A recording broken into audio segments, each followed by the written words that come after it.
It's because of his background as a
evening. Good evening. When I was asked to introduce my husband, JD Vance, to all of you, I was a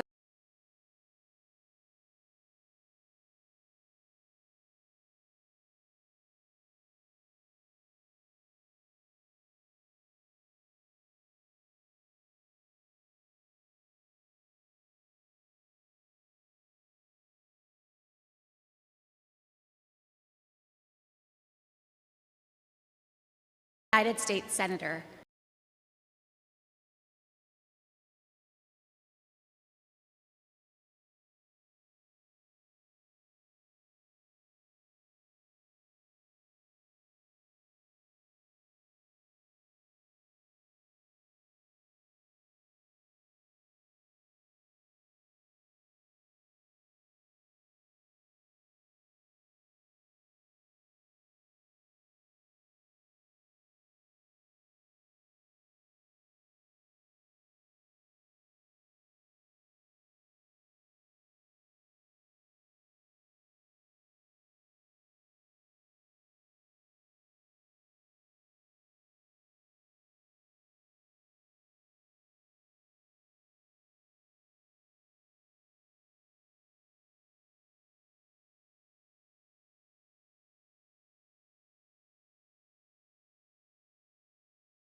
United States, we're the ones who need it most.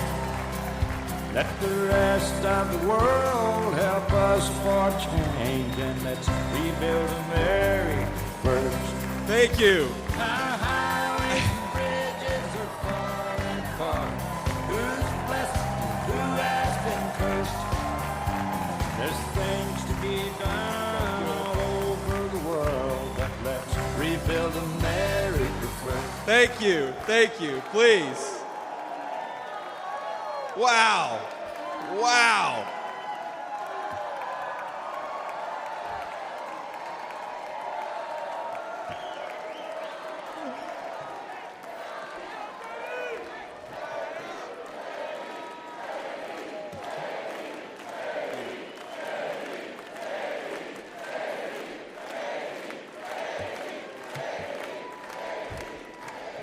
Yeah. First of all, aren't I a lucky guy? Isn't she lovely and amazing? Greetings, Milwaukee, my fellow Americans and my fellow Republicans. My name is JD Vance from the great state of Ohio.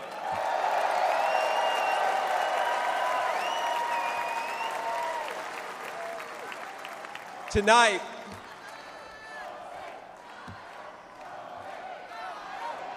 O-H-I-O, O-H-I-O.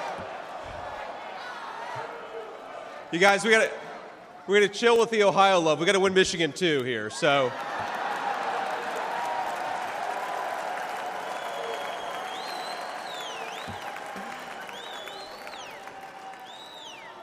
My friends, tonight is a night of hope, a celebration of what America once was, and with God's grace, what it will soon be again.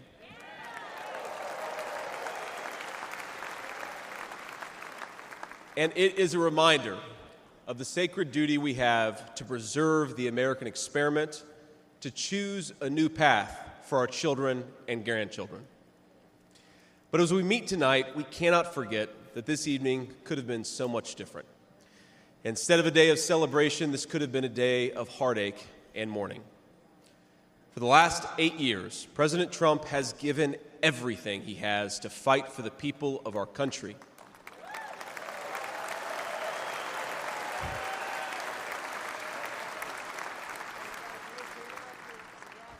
He didn't need politics, but the country needed him. Did it? Now, prior to running for president, he was one of the most successful businessmen in the world. He had everything anyone could ever want in a life.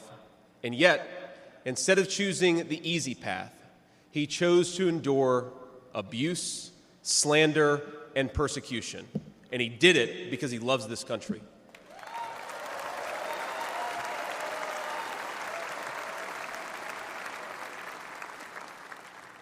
I want all Americans to go and watch the video of a would-be assassin coming a quarter of an inch from taking his life.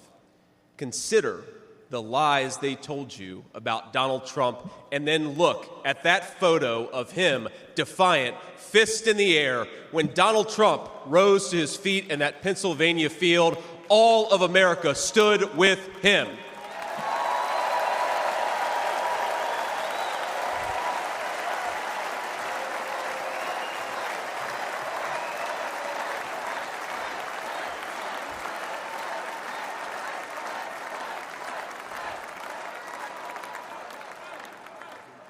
And what did he call us to do for our country? To fight for America. Even in his most perilous moment, we were on his mind. His instinct was for us, for our country, to call us to something higher, to something greater, to once again be citizens who ask what our country needs of us. Now consider what they said. They said he was a tyrant. They said he must be stopped at all costs. But how did he respond? He called for national unity, for national calm, literally right after an assassin nearly took his life.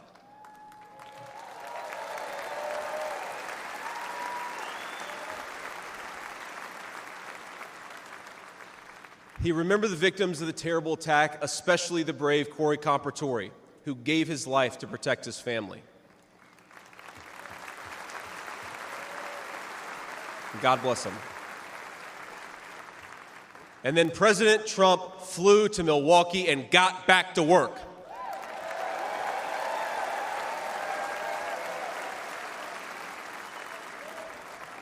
Now, that's the man I've gotten to know personally over the last few years.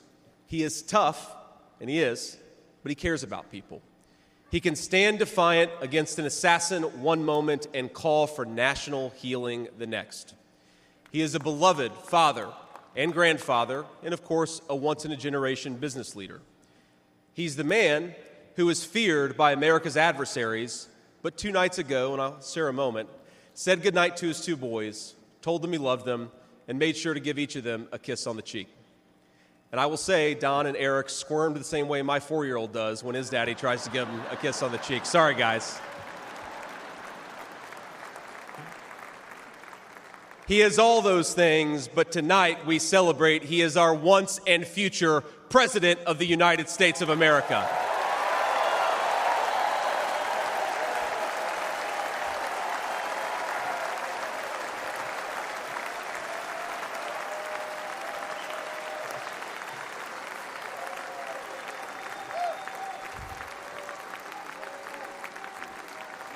Now,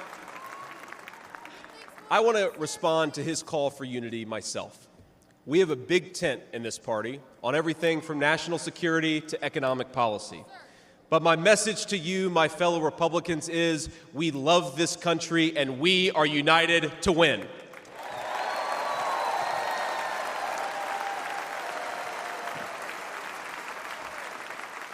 Right. Now, I think our disagreements actually make us stronger. That's what I've learned in my time in the United States Senate, where sometimes I persuade my colleagues and sometimes they persuade me. And my message to my fellow Americans, those watching from across the country, is shouldn't we be governed by a party that is unafraid to debate ideas and come to the best solution?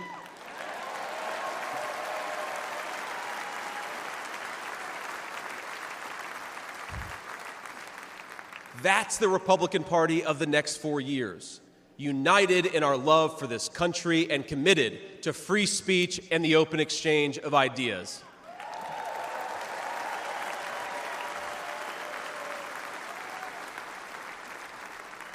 And so tonight, Mr. Chairman, I stand here humbled, and I'm overwhelmed with gratitude to say I officially accept your nomination to be Vice President of the United States of America.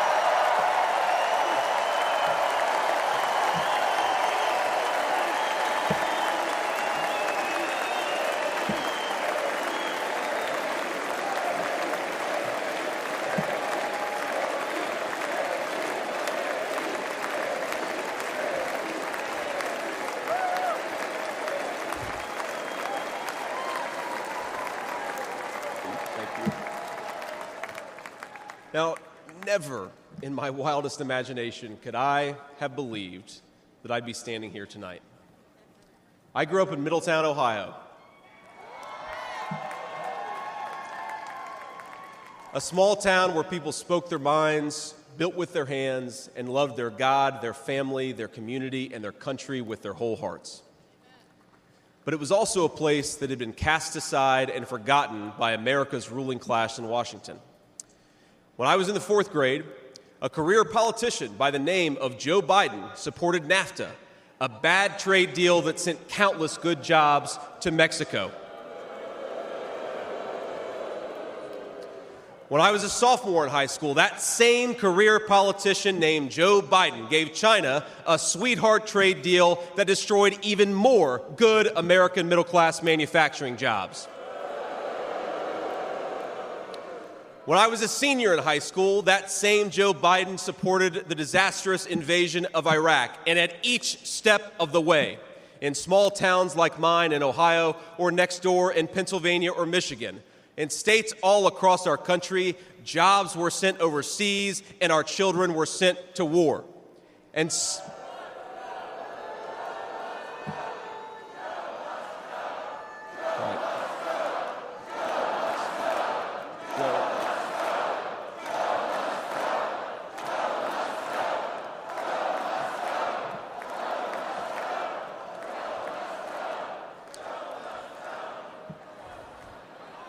I agree. And somehow, a real estate developer from New York City by the name of Donald J. Trump was right on all of these issues while Biden was wrong.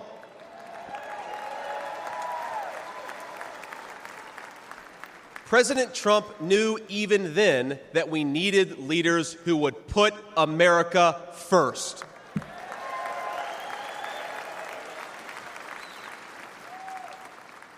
Now, thanks to these policies that Biden and other out-of-touch politicians in Washington gave us, our country was flooded with cheap Chinese goods, with cheap foreign labor, and in the decades to come, deadly Chinese fentanyl.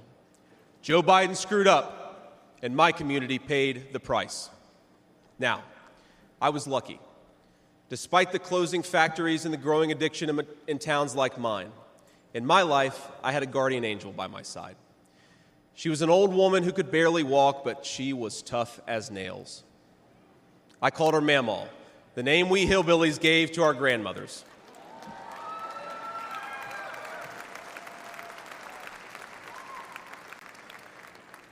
Mamaw raised me as my mother struggled with addiction. Mamaw was in so many ways a woman of contradiction. She loved the Lord, ladies and gentlemen. She was a woman of very deep Christian faith.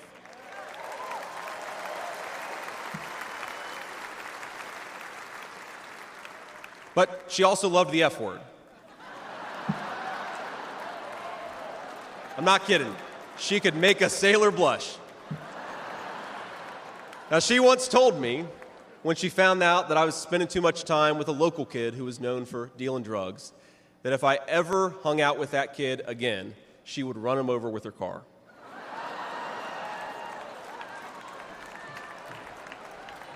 That's true. And she said, JD, no one will ever find out about it.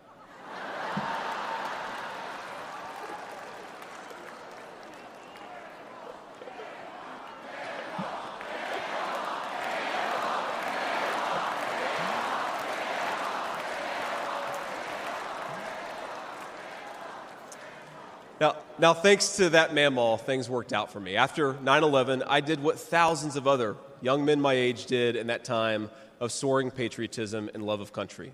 I enlisted in the United States Marines.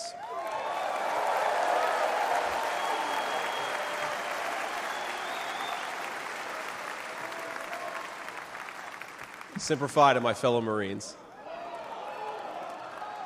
Now, I left the Marines after 4 years and went to the Ohio State University.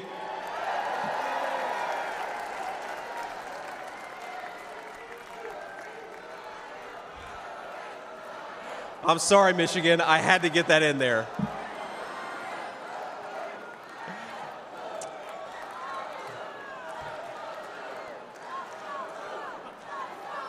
Come on, come on. We've had enough political violence.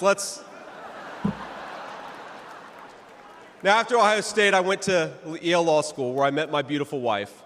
And then I started businesses to create jobs in the kind of places that I grew up in. Now, my work taught me that there is still so much talent and grit in the American heartland. There really is. But for these places to thrive, my friends, we need a leader who fights for the people who built this country.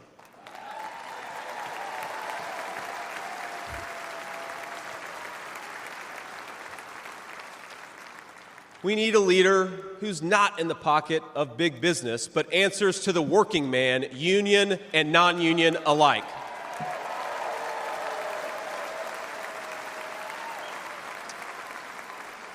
A leader who won't sell out to multinational corporations, but will stand up for American companies and American industry.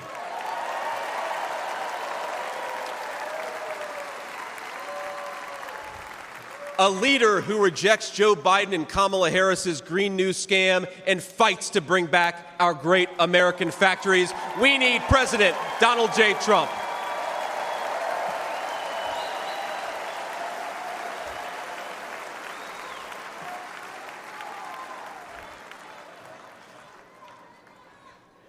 Some people tell me I've lived the American dream, and of course they're right, and I'm so grateful for it. But the American dream that always counted most was not starting a business or becoming a senator or even being here with you fine people, though it's pretty awesome. My most important American dream was becoming a good husband and a good dad, of being able to give. Thank you.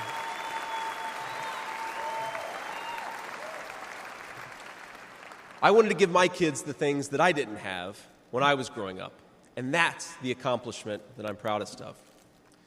That tonight, I'm joined by my beautiful wife, Usha, an incredible lawyer and a better mom, and our three beautiful kids, Ewan, who's 7, Vivek, who's 4, and Mirabelle, who's 2. Now, they're back at the hotel, and kids, if you're watching, Daddy loves you very much, but get your butts in bed. It's 10 o'clock. But my friends, things did not work out well for a lot of kids I grew up with. Every now and then, I will get a call from a relative back home who asks, "Did you know so-and-so?" And I'll remember a face from years ago, and then I'll hear, "They died of an overdose." As always, America's ruling class wrote the checks. Communities like mine paid the price. For decades, that divide between the few with their power and comfort in Washington and the rest of us only widened. From Iraq to Afghanistan, from the financial crisis to the Great Recession, from open borders to stagnating wages, the people who govern this country have failed and failed again.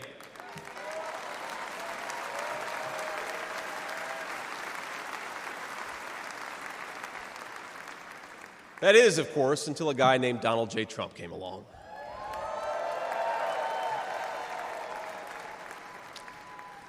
President Trump represents America's last best hope to restore what, if lost, may never be found again. A country where a working-class boy born far from the halls of power can stand on this stage as the next vice president of the United States of America.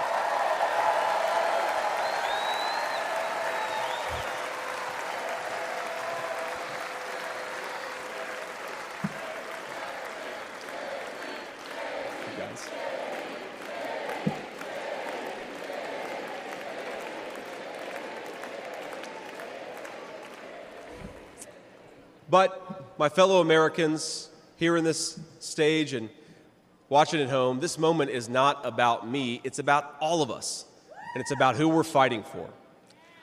It's about the auto worker in Michigan wondering why out-of-touch politicians are destroying their jobs. It's about the factory worker in Wisconsin who makes things with their hands and is proud of American craftsmanship.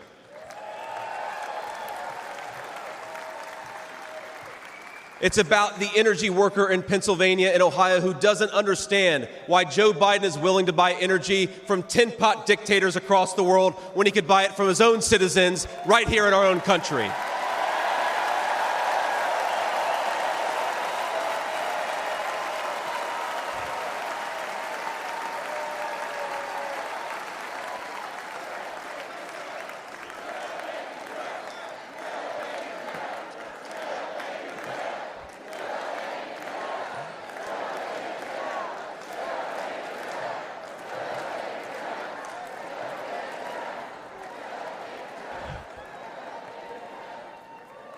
You guys are a great crowd. Wow. And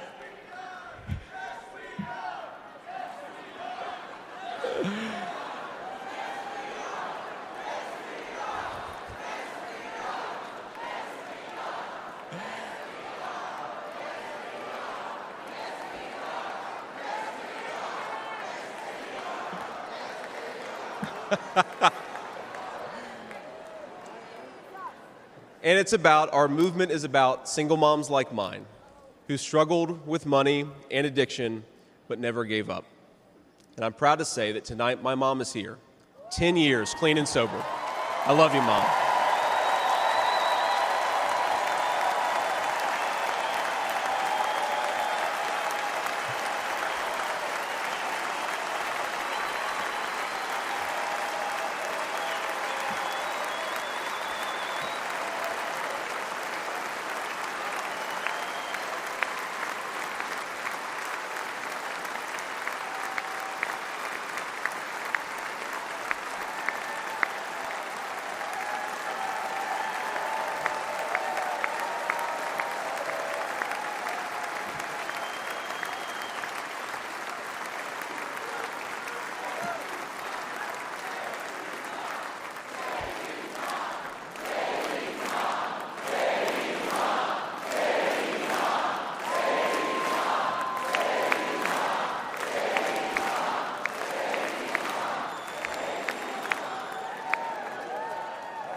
And you know, Mom, I was thinking, it'll be 10 years officially in January of 2025. And if President Trump's okay with it, let's have the celebration in the White House.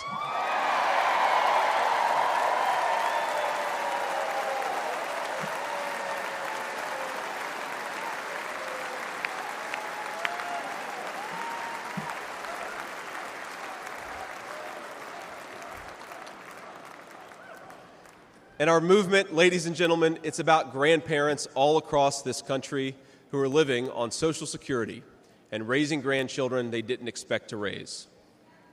And while we're on the topic of grandparents, let me tell you another Mamaw story. Now, my Mamaw died shortly before I left for Iraq in 2005. And when we went through her things, we found 19 loaded handguns. They were...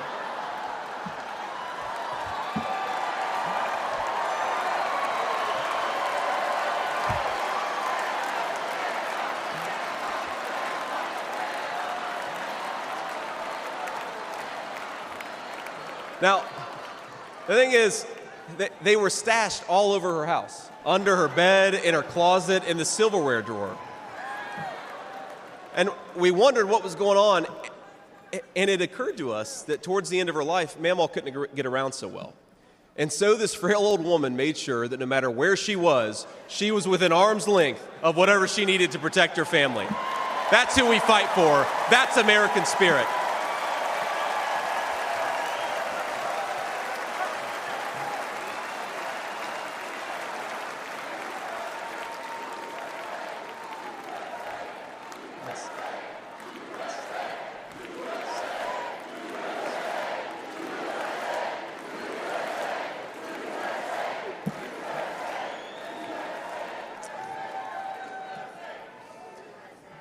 Now, Joe Biden has been a politician in Washington for longer than I've been alive, 39 years old. Kamala Harris is not much further behind. For half a century, he's been the champion of every major policy initiative to make America weaker and poorer. And in 4 short years, Donald Trump reversed decades of betrayals inflicted by Joe Biden and the rest of the corrupt Washington insiders.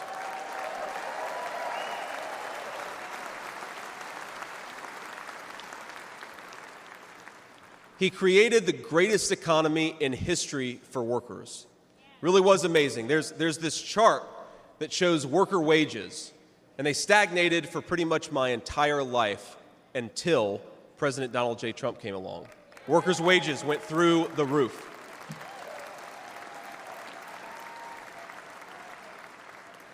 And just imagine what he's going to do when we give him 4 more years.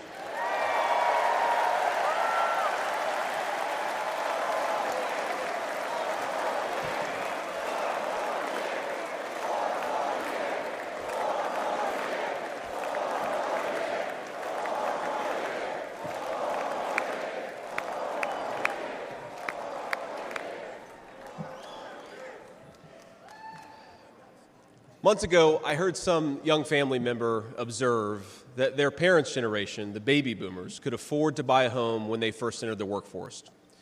But I don't know, this person observed, if I'll ever be able to afford a home. The absurd cost of housing is the result of so many failures, and it reveals so much about what's broken in Washington. Now, I can tell you exactly how it happened. Wall Street barons crashed the economy, and American builders went out of business. As tradesmen scrambled for jobs, houses stopped being built. The lack of good jobs, of course, led to stagnant wages. And then the Democrats flooded this country with millions of illegal aliens. So citizens had to compete with people who shouldn't even be here for precious housing. Joe Biden's inflation crisis, my friends, is really an affordability crisis. And many of the people that I grew up with can't afford to pay more for groceries, more for gas, more for rent, and that's exactly what Joe Biden's economy has given them.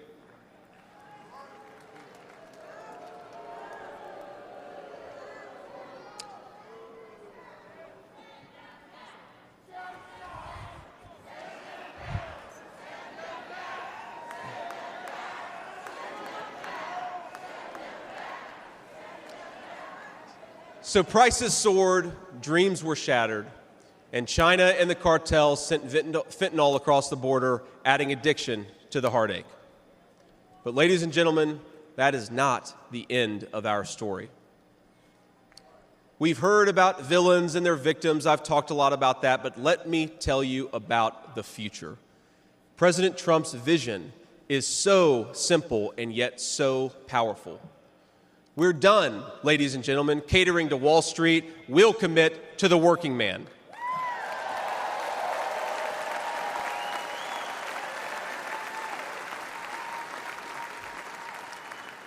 We're done importing foreign labor. We're going to fight for American citizens and their good jobs and their good wages.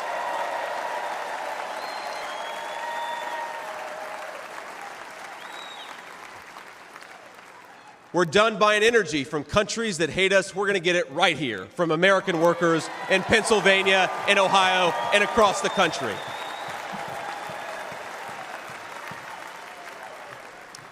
We're done sacrificing supply chains to unlimited global trade, and we're going to stamp more and more products with that beautiful label, Made in the USA.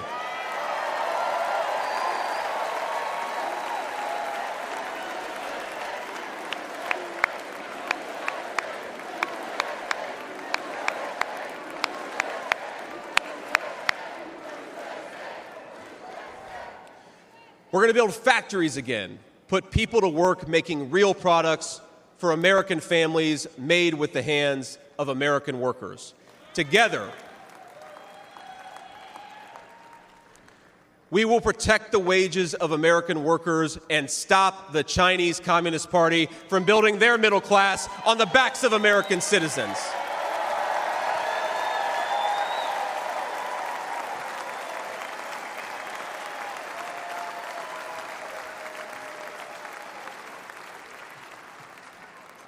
Together, we will make sure our allies share in the burden of securing world peace. No more free rides for nations that betray the generosity of the American taxpayer.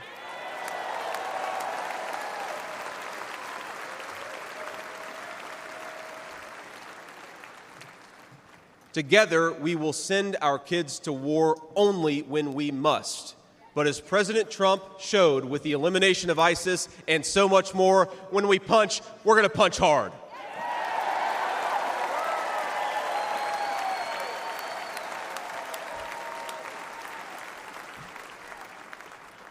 Together, we will put the citizens of America first, whatever the color of their skin. We will, in short, make America great again.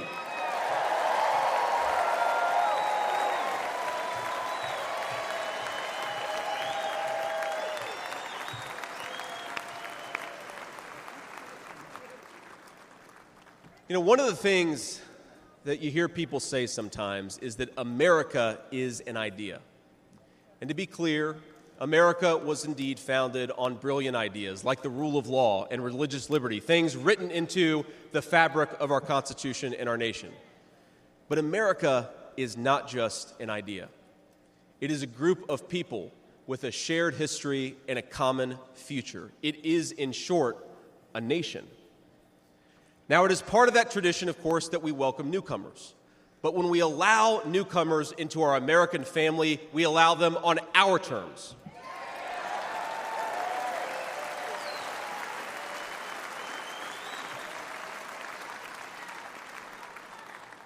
That's the way we preserve the continuity of this project from 250 years past to hopefully 250 years in the future.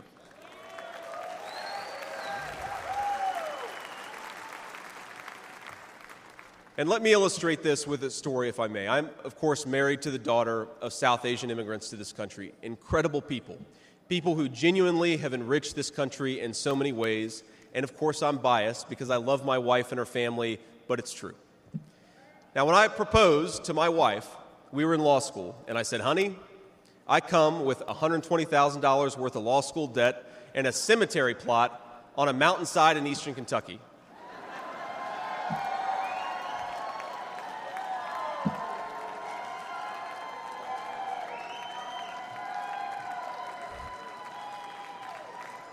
And I guess standing here tonight, it's just gotten weirder and weirder, honey. But that's what she was getting. Now, that cemetery plot in eastern Kentucky is near my family's ancestral home. And like a lot of people, we came from the mountains of Appalachia into the factories of Ohio, Pennsylvania, Michigan, and Wisconsin.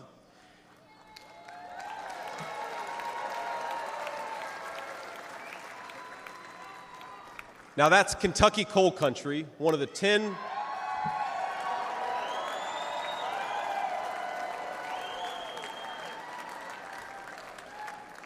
Now, it's one of the 10 poorest counties in the entire United States of America. They are very hardworking people, and they're very good people. They're the kind of people who would give you the shirt off their back even if they can't afford enough to eat. And our media calls them privileged and looks down on them. But they love this country, not only because it's a good idea, but because in their bones they know that this is their home, and it will be their children's home, and they would die fighting to protect it.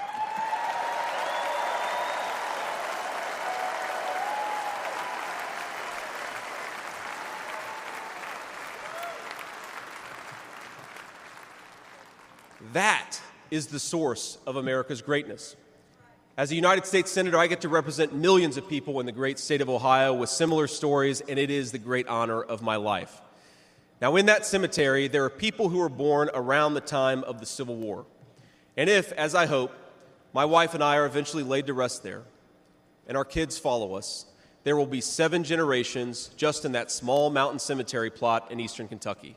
7 generations of people who have fought for this country, who have built this country, who have made things in this country, and who would fight and die to protect this country if they were asked to.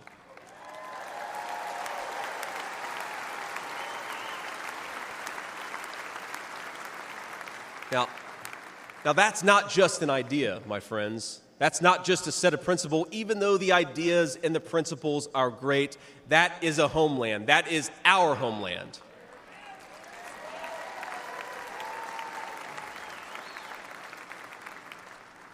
People will not fight for abstractions, but they will fight for their home. And if this movement of ours is going to succeed, and if this country is going to thrive, our leaders have to remember that America is a nation and its citizens deserve leaders who put its interests first.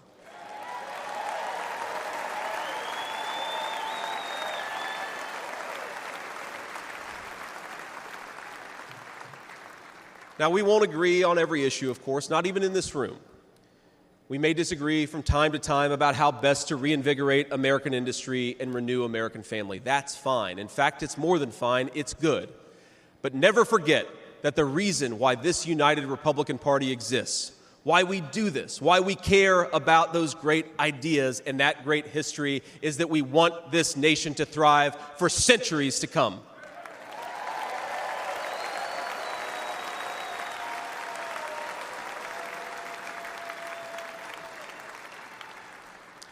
Now, eventually in that mountain cemetery, my children will lay me to rest. And when they do, I would like them to know that thanks to the work of this Republican Party, the United States of America is as strong and as proud and as great as ever.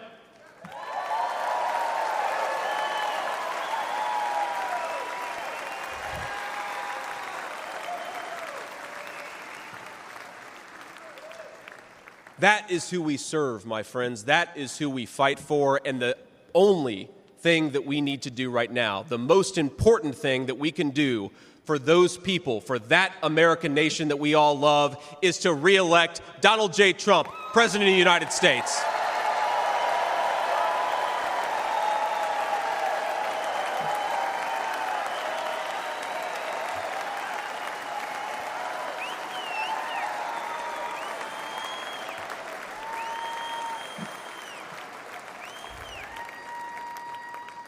Mr. President, I will never take for granted the trust you have put in me.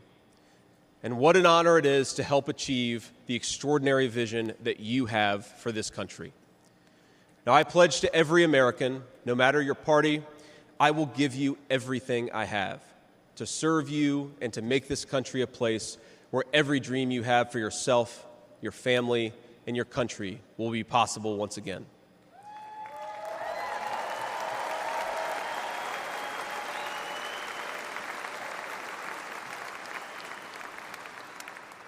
And I promise you one more thing. To the people of Middletown, Ohio, and all the forgotten communities in Michigan, Wisconsin, Pennsylvania, and Ohio, and every corner of our nation, I promise you this: I will be a vice president who never forgets where he came from.